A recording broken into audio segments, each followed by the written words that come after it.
एक गांव में एक बूढ़ी माई रहती थी। माई के आगे पीछे कोई नहीं था, इसीलिए बूढ़ी माई बेचारी अकेली रहती थी। एक दिन उस गांव में एक साधु आया। बूढ़ी माई ने साधु का बहुत ही प्रेम पूर्वक आदर सत्कार किया।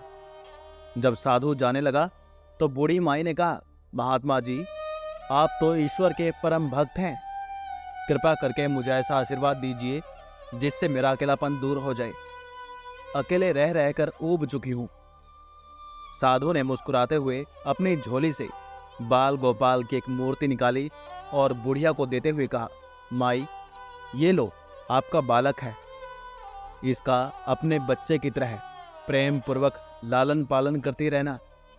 बुढ़िया माई बड़े प्यार से ठाकुर जी का लालन पालन करने लगी। एक दिन गांव के कुछ शरारती बच्चों ने देखा कि माई मूर्ति को अपने बच्चे की तरह लाड़ कर रही है। नटखट बच्चों को माई से हंसी मजाक करने की सूझी। उन्होंने माई से कहा, अरे मैया सुन, आज गांव के जंगल में एक भेड़िया घुस आया है जो छोटे बच्चों को उठाकर ले जाता है और मार कर खा जाता है। तो अपने लाल का ख्याल रखना, कहीं भेड़िया उसे उठाकर ना ले जाए।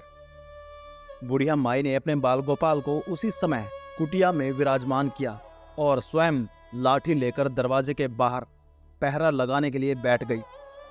अपने लाल को भेड़िए से बचाने के लिए बुढ़िया माई भूखी प्यासी दरवाजे पर पहरा देती रही। पहरा देते देते दिन बीता, फिर दूसरा, तीसरा, चौथा और पांचवा दिन भी बीत गया। बुढ़िया माई 5 दिन और 5 रात लगातार बगैर पलके झपकाए भेड़िए से अपने बाल गोपाल की रक्षा के लिए पहरा देती रही।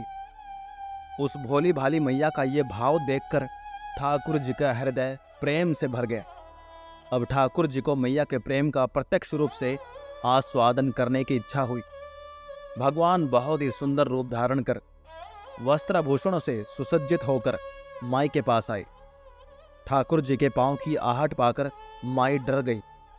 कहीं दुष्ट भेड़िया तो नहीं आ गया मेरे लाल को उठाने। माई ने लाठी उठाई और भेड़ियों को भगाने के लिए उठ खड़ी हुई। तब श्याम सुंदर ने कहा, मैया, मैं हूं, मैं तेरा वही बालक हूं जिसकी तुम रक्षा करती हो। माई ने कहा, क्या? चल हट, तेरे जैसे बहुत देखे हैं, तेरे जैसे सैकड़ों अपने लाल पर नेछावर कर दूं। अब ऐसा मत कहियो, चल भाग जा यहां से। ठाकुर जी मैया के इस भाव और एक निष्ठता को देखकर बहुत ज्यादा प्रसन्न हो गए। ठाकुर जी मैया से बोले, अरे मेरी भोली मैया, मैं त्रिलोकीनाथ भगवान हूं, मुझसे जो भी वर मांगना चाहो मांग लो, मैं तेरी भक्ति से प्रसन्न हूं। बुढ़िया माई ने कहा, अच्छा, आप भगवान हो, मैं आपको 100 प्रणाम करती हूं। कृपा करके मुझे ये वरदान दीजिए कि मेरे प्राण मेरे प्यारे लाल को भेड़िए ना ले जाएं। अब ठाकुर जी और ज्यादा प्रसन्न हो गए और प्रसन्न होते हुए बोले, तो चल मैया, मैं तेरे लाल को और तुझे अपने निज धाम लिए चलता हूं, वहां भेड़िए का कोई भय नहीं है।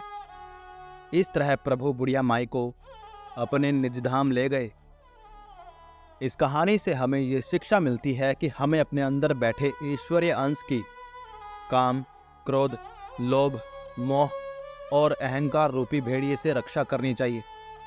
जब हम पूरी तरह से तन्मय होकर अपने पवित्रता और शांति की रक्षा करते हैं तो एक न एक दिन ईश्वर हमें दर्शन जरूर देते हैं। भगवान को पाने का सबसे सरल मार्ग है भगवान से प्रेम करो, निष्काम प्रेम, जैसे बुढ़िया माई ने किया।